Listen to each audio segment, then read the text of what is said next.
மீட்பின் நேரம் வழங்கும் பரிசுத்த ஆவியானவரின் ஊழியங்கள் மற்றும் இளந்தோரை தேடும் அருட்பணி வழங்குபவர்கள் சகோதரர் எம் ஆரோக்கியராஜ், சகோதரி ஹேமா ஆரோக்கியராஜ்.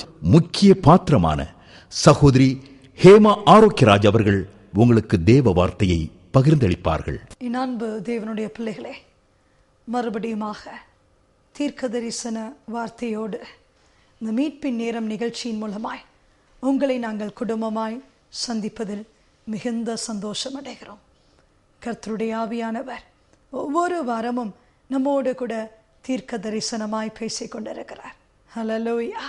மறுபடியும் நான் சொல்லுகிறேன், நீங்கள் இருக்கிற ஸ்தலமானது கர்த்தருடைய கரத்தினால் உங்களுக்கு சம்பாதிக்கப்பட்டு கொடுக்கப்பட்ட அவருடைய பரிசுத்த ஸ்தலமாய் இருக்கிறது.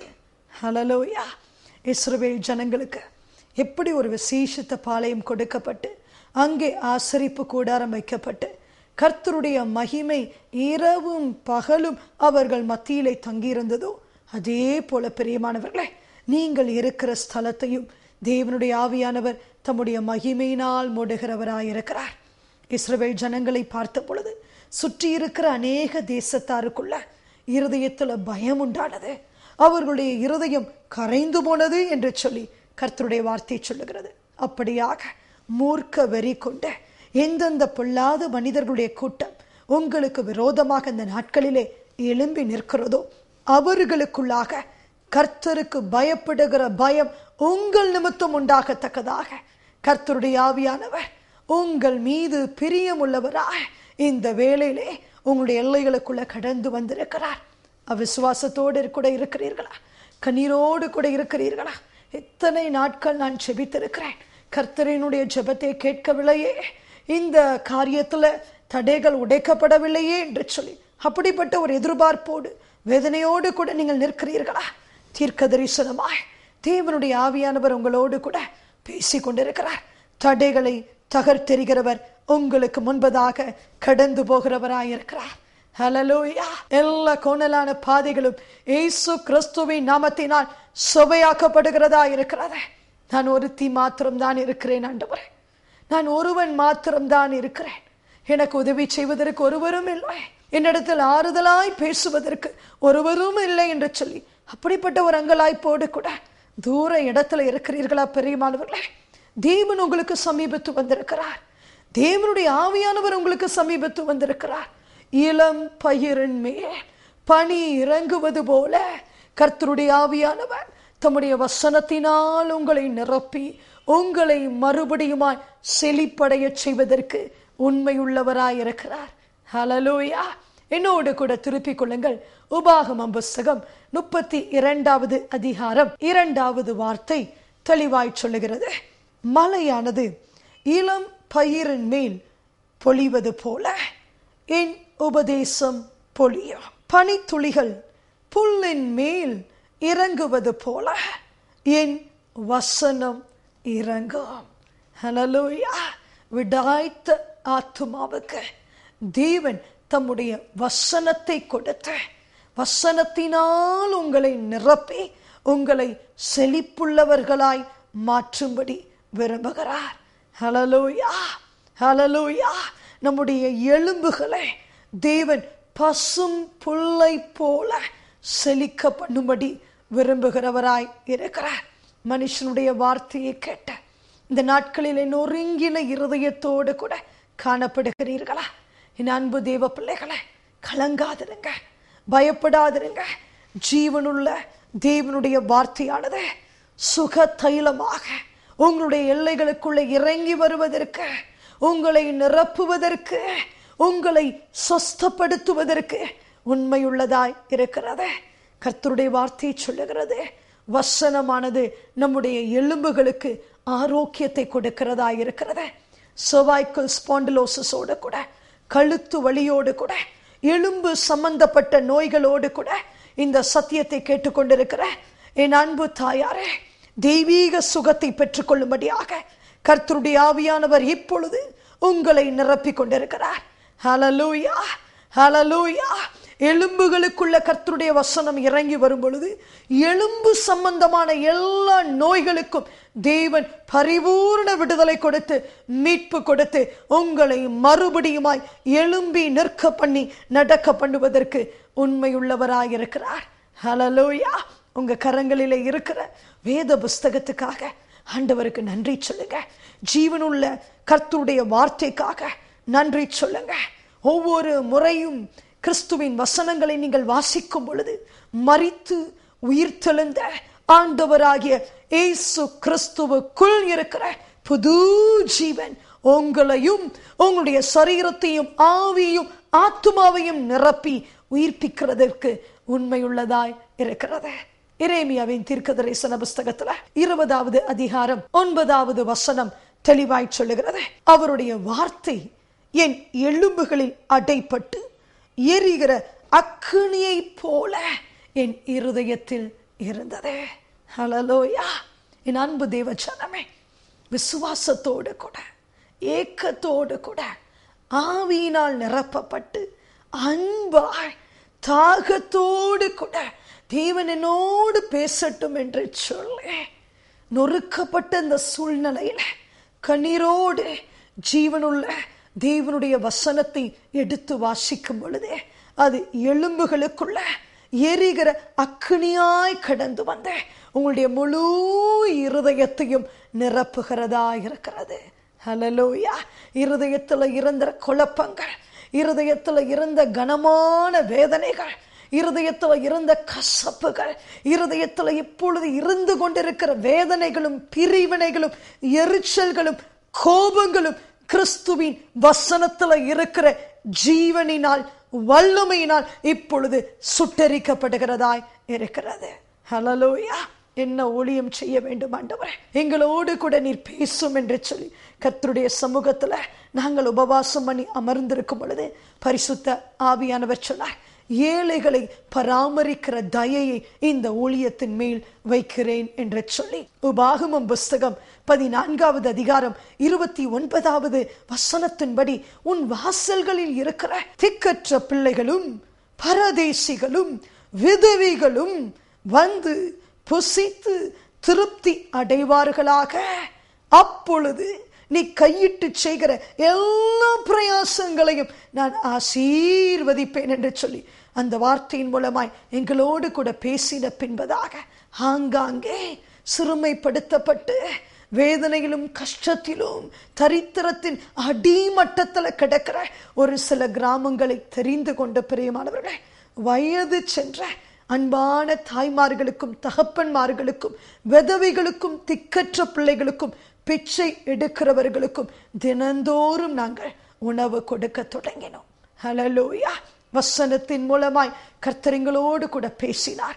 வார்த்தையில இருக்கிற வல்லமை எங்களுக்குள்ள இந்த ஊழியத்தை செய்யும்படி கிருபை கொடுத்தது. கிருபை கொடுத்தது மாத்திரமல்ல, சுற்றிலும் இருக்கிற தடைகளை உடைத்து எங்களுக்கு வாசல்களையும் திறந்து கொடுத்தது. தேவன் தடைகளை உடைத்து தம்முடைய சமூகத்தை நமக்கு முன்பதாக அனுப்பும் பொழுது அது இன்பமான சுகமான நேரமாக இருக்கிறது. அங்கே சத்ருவானவனுக்கு வேலையே இல்லை. ஏற்கனவே நான் சொன்னது போல தேவன் பெரும் பாதைகளை, ஹைவேஸை நமக்கு ஓபன் பண்ணி அதிலே தேவன் நம்மை சுகமாய் நடக்க பண்ணுகிறவராய் இருக்கிறார். சங்கீதத்தின் புஸ்தகத்துல 37வது அதிகாரம் 31வது வசனம் நமக்கு தெளிவாய் சொல்லுகிறது, அவனுடைய தேவன் அருளிய வேதம் அவன் இருதயத்தில் இருக்கிறது, அவன் நடைகளில் ஒன்றும் பிசகுவதில்லை. ஹல்லேலூயா. கர்த்தருடைய வசனம் தேவ பிள்ளைகளுடைய இருதயத்தில் இருக்கும் பொழுது அவன் வீர நடை போடுகிறவனாய் இருக்கிறான். நீதிமானுடைய பாதை ராஜ பாதை என்று சொல்லி பார்க்கிறோம். சிங்கத்தை போல தைரியமுடையவளாய் நீர் நோக்கின பார்வையோடு கூட நிமிர்ந்த நடையாய் அவர்கள் நடந்து தேசத்தை சுதந்திரிக்கிறவர்களாய் இருக்கிறார்கள். கடந்த ஆண்டுல டிவி ஊழியங்களை குறித்து கர்த்தர்களோடு கூட பேசினார். ஹல்லேலூயா. பேசின பின்பதாக பரிசுத்த ஆவியானவர் சொன்னார், தொடர்ந்து 1000 மணி நேரம் என்னுடைய சமூகத்தில் காத்திருங்கள் என்று சொல்லி கடந்த வருடம் ஆகஸ்ட் மாதம் முழுவதுமாக நாங்கள் குழுவினராய் சாஷ்டாங்கமாய் ஆண்டவருடைய சமூகத்திலே விழுந்தோம். பரிசுத்த ஆவியானவர் மீகாவின் புஸ்தகம் 7வது அதிகாரத்தின் மூலமாய் எங்களோடு கூட பேசி என்னுடைய பிரமாணம் வெகு தூரம் செல்லும் என்று சொன்னார். ஹல்லேலூயா! என்னுடைய பிரமாணம் வெகு தூரம் செல்லும் என்று சொன்னார். அந்த வார்த்தையின்படி இன்றைக்கு கடல் கடந்து பிரியமானவர்களே புது தேசங்களுக்குள்ளாக கர்த்தருடைய தீர்க்க தரிசனமான வார்த்தை பல சேனல்கள் மூலமாக இந்த மீட்பின் நேரம் நிகழ்ச்சியின் வாயிலாக கடந்து போவதற்கு கர்த்தர் திறந்த வாசலை இன்றைக்கு இந்த ஊழியத்திற்கு முன்பதாக வைத்திருக்கிறார். அதற்கு ஒரே ஒரு காரணம், ஜீவனுள்ள தேவனுடைய வார்த்தை எங்களுக்கு கொடுத்த இதே சுகத்தை, இந்த சத்தியத்தை கேட்டுக்கொண்டிருக்கிற அநேக வாலிப பிள்ளைகளுக்கு, பெண்களுக்கு, ஆண்களுக்கு தேவன் கொடுக்கும்படி விரும்புகிறார். என் அன்பு தேவ ஜனமே, இப்பொழுதே முழங்கால் படியிடுங்கள். ஆண்டவரே, உம்முடைய வசனத்தை எனக்கு அனுப்பும். வசனத்தை நான் என்னுடைய இருதயத்தில் வைத்துக்கொள்ள எனக்கு கிருபை கொடும். வசனத்தின் மூலமாய் ஜீவன் பெற்றுக்கொண்டேன். வசனத்தின் மூலமாய் கர்த்தருடைய சித்தத்தை செய்து வார்த்தையின்படியே இந்த பூமியிலே நாங்கள் கனமுள்ள பாத்திரமாய் மாறும்படி விரும்புகிறோம் என்று சொல்லுகிறவர்கள் இருக்கிற இடத்துல என்னோடு கூட நீங்கள் ஏகோபித்து ஜெபியுங்கள். பரிசுத்த ஆவியானவர் மகிமை உள்ளவராய் நம்முடைய எல்லைகளில் வெளிப்படுவதற்கு உண்மை உள்ளவராய் இருக்கிறார். கண்களை மூடி நாம் ஜெபிப்போமா? எங்கள் அன்பின் பரலோக பிதாவே, தீர்க்க தரிசன வார்த்தையின் மூலமாய் கர்த்தர் தம்முடைய பிள்ளைகளோடு கூட நீர் பேசினபடியினால் உமக்கு ஸ்தோத்திரம் அப்பா. யூதா அவருக்கு பரிசுத்த ஸ்தானமாயிற்று என்று சொல்லி பார்க்கிறோம் அல்லவா? அப்படியே இயேசு கிறிஸ்துவை நாமத்தினால இப்பொழுது நீர் அநேகரை பரிசுத்தப்படுத்தி கொண்டிருக்கிறபடியினால் உமக்கு ஸ்தோத்திரம் அப்பா. சங்கீதத்தின் புஸ்தகம் 114வது அதிகாரத்தில் வாசிக்கிறபடி கடல் கண்டு விலகி ஓடிற்று, யோர்தான் பின்னிட்டு திரும்பினது என்ற வார்த்தையின்படி இயேசு கிறிஸ்துவின் நாமத்தினால வெள்ளம் போல சத்துரு வந்தாலும் பரிசுத்த ஆவியானவர் அவைகளை பின்னிட்டு திரும்ப பண்ணுகிற தம்முடைய வல்லமையை இப்பொழுது இவர்கள் மத்தியில் நீர் விளங்க பண்ணுகிறபடியினால் உமக்கு ஸ்தோத்திரம் ராஜா. உமக்கு நன்றி ஆண்டவரே, உமக்கு நன்றி ராஜா. அநேகருக்கு இப்பொழுது நீர் புது வாசல்களை திறந்து கொடுக்கிறபடியினால் உமக்கு ஸ்தோத்திரம். புது வாய்ப்புகளை கர்த்தர் திறந்து கொடுக்கிறபடியினால் உமக்கு ஸ்தோத்திரம். என்னுடைய திருச்சபையில, என்னுடைய சபையில ஆட்கள் வரவில்லையே என்று சொல்லி வேதனையோடு கூட இந்த நிகழ்ச்சியை பார்த்து கொண்டிருக்கிற ஊழியர்களை கர்த்தர் இப்பொழுது தொட்டு நீர் ஆசீர்வதிக்கிறபடியினால் உமக்கு ஸ்தோத்திரம் அப்பா. ஏராளமான புது மீன்களை கர்த்தர்களுடைய எல்லைகளிலே நீர் கொண்டு வருகிறபடியினால் உமக்கு நன்றி ராஜா. சபை கட்ட முடியவில்லை என்று சொல்லி வேதனையோடு கூட இருக்கிறவர்களுக்குள் இருக்கிற தடைகள் இயேசுவின் நாமத்தினால் உடைக்கப்படும்படி நான் ஜெபிக்கிறேன் ஆண்டவரே. ஹல்லேலூயா. வீடினுடைய கட்டுமான பணி தடைபட்டு போயிருக்கிறதா? இயேசுவின் நாமத்தினால கர்த்தருடைய பலத்த கரமானது அப்படிப்பட்ட வீடுகள் மேல் இப்பொழுது வைக்கப்படும்படி நான் ஜெபிக்கிறேன் ஆண்டவரே. உமக்கு நன்றி ராஜா. உன் காலை தள்ளாட விட்டார், உன்னை காக்கிறவர் உறங்கார் என்ற வார்த்தையின்படி அப்பா இயேசு கிறிஸ்துவின் நாமத்தினால அநேகருக்குள்ள கிறிஸ்துவின் ஜீவன் இப்பொழுது இறங்கி கொண்டிருக்கிறபடியினால் உமக்கு ஸ்தோத்திரம் அப்பா. அநேகரை கர்த்தர் நீர் இளைப்பாற பண்ணும்படி நாங்கள் ஜெபிக்கிறோம் ஆண்டவரே. உமக்கு நன்றி அப்பா. மனதளவில் இருக்கிற எல்லா பாதிப்புகளையும் கசப்புகளையும் வேதனைகளையும் கர்த்தர் மாற்றி தம்முடைய ஜீவனுள்ள தேவ ஆவியானவரால் இவர்களை நிரப்பி இவர்களை சுகப்படுத்தி இவர்களை நீர் ஆசீர்வதிக்கும்படி நாங்கள் ஜெபிக்கிறோம். கர்த்தர் அப்படியே செய்கிறபடியினால் உமக்கு ஸ்தோத்திரம் ராஜா. எல்லா துதியும் கனமும் மகிமையும் ஸ்தோத்திரமும் உமக்கு ஒருவருக்கு மாத்திரம்தான். இயேசு கிறிஸ்துவின் ஈடு இணையற்ற நாமத்து வேண்டிக் கொள்கிறோம் எங்கள் நல்ல பிதாவே, ஆமென்.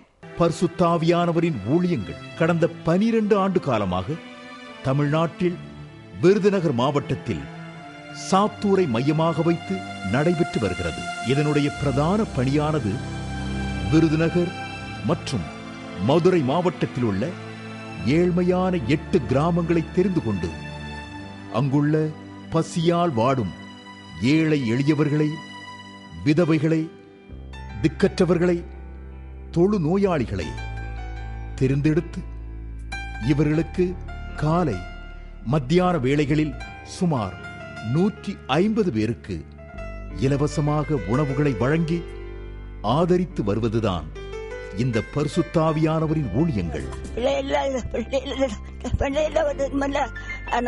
வருஷமா நான் அவருடைய சோறு சாப்பிட்டுக்கிட்டு இருக்கேன். இந்த உடம்புல தொடங்கி 6 வருஷம் ஆச்சு. விதையவங்களுக்கு, திக்கிட்டவங்களுக்கு, கஷ்டப்பட்டவங்களுக்கு எல்லாத்துக்கும் இந்த இடத்துல சோறாக்கி போடுறேன். சேலட்சுமி என் மாயம்பர் குருசாமி அச்சகலன்னு நீங்க தோட்டங்கள்ல நாங்க சாப்பிடுறோம். பூஜையில பாட்டிமாருக்கு நடக்க முடியாம இருப்பாங்க, அவங்களுக்கு ஒரு கால் கையெல்லாம் வராது. நான் கொண்டு போய் அவங்க வர முடியாட்டா நான் கொண்டு போய் சாப்பாடு கொடுப்பேன். மேலும் வட இந்தியாவில் ஒரிசா மாநிலத்தில் உள்ள மஞ்சுகுடாவில் 34 தாய் தகப்பன் இல்லாத அனாதையான ஆதிவாசி பிள்ளைகளுக்கு தேவையான உணவு, உடை, தங்க இடம் இவைகளை அளித்து பராமரித்தும் பாதுகாத்தும் வருகிறார்கள்.